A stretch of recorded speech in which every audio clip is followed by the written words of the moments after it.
So when I was 13, I was really into snowboarding, so every chance I got, I was out there doing that in the winter, though in recent years, I could have done it in July. There was one huge hill that was open to anyone.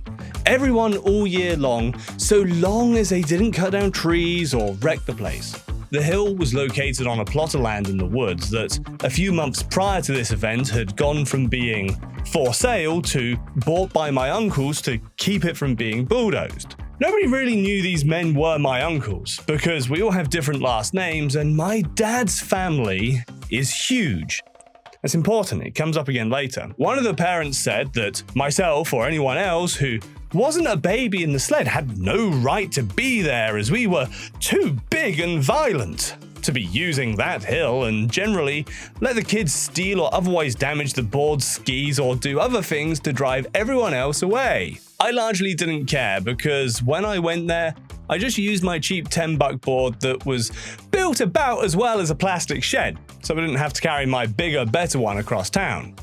That, as you can imagine, pissed these Karens off even more. Now, I never really understood why they were so butthurt over it. They could take their kids sledding anywhere, and there were even public roads that were shut down in winter because they were too dangerous to drive on, that people used to use all the time as sled spots. They were also much closer to home and safer because no tree line to collide with, fallen logs, or chances of coyotes deciding their kids looked like tasty snacks. After about a week of them constantly nagging and bitching, I finally said, alright, look, you can sled anywhere you want. Me, because some assholes decided to wreck property and trespass, I can't even snowboard on my own property because the neighbors complain that I might break their fence. So unless I want to pay hundreds of dollars to go to some fancy resort, this is the only place I can snowboard. On a plot of land half a mile wide, and I'm fairly certain we can all enjoy it. I didn't wait for a response. I just went on down the hill, swerving to avoid all the kids who think laying down in the middle of the place everyone else is skiing and snowboarding or sledding is a good idea, and thought that would be it. But as you can guess, I was wrong. I was never that good at stopping, so I stopped when I hit the trees. Now, thankfully, they were all still rather bendy. Over the sounds of laughter and snow being shredded, I heard the Karen screaming and turned to see her at the top of the hill, pointing at me and calling me every name in the book. Apparently, she called her husband, who confirmed they lived nearby, and said that I had threatened her, and 2, I had called her everything in the book, and 3, I was a grown adult. At 13, I was maybe 3'9" and looked like I was 10. Her husband had to fight laughter when he saw me stomping back up the hill wearing a hot pink Barbie snowsuit and carrying a cheap Monster Energy black with electric green board under my arm. He asked what I said. I repeated it and admitted I knew cursing was wrong, but expressed how annoyed I was. He tried to calm his wife, but she screamed and just screamed more and more and said, "I'm calling the landowners!" I smiled like the Cheshire Cat and told her, all right, yeah, go on, go right ahead. I'll speak to them too. So she did, and she launched into a huge rant, very animated, with lots of flailing and hopping similar to an angry hen. Finally, I can hear one of my uncles saying, "I'll be right there, sit tight."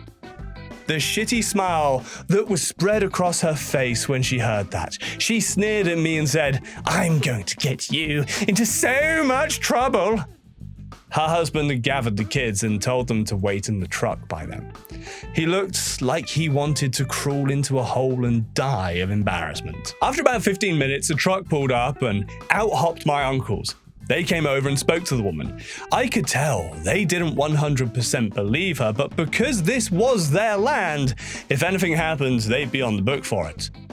She got loud again and demanded that I be banned for life and all that. They looked around and asked her to point to the dangerous and disrespectful woman, as clearly I was the only one snowboarding that day. She huffed and grabbed me, giving me a shake as she shouted, "This bitch here!" Despite it being the middle of January, I swear I heard crickets as the wheels in their heads turned. Knowing these men and how much like their own kid they saw me, it was mostly to keep from yeeting this woman into the sun. Finally, one of them spoke. "You mean our niece?" Karen sputtered and tried to come up with some sort of response, but failed somewhat miserably. My uncles then gave her a choice. Leave now and come back in a couple of days. They'd drive by to make sure she stayed away. Or continue acting as she was, and they'd press charges on her to have her banned and charged with assault for grabbing me, as well as being on the hook for any damages her kids caused to anybody's gear. Apparently they'd been getting calls, but nobody knew her name, so the cops couldn't do anything. She huffed and stormed off, her husband following and looking like a beat dog. She never did come back. Thank you so much for joining us, guys. I hope you enjoyed this one. If you did, you will love this one. Pro revenge story. Guy got stung for $400 and his revenge totaled $15,000. You should definitely go and check that one out right now, and I'll see you over there.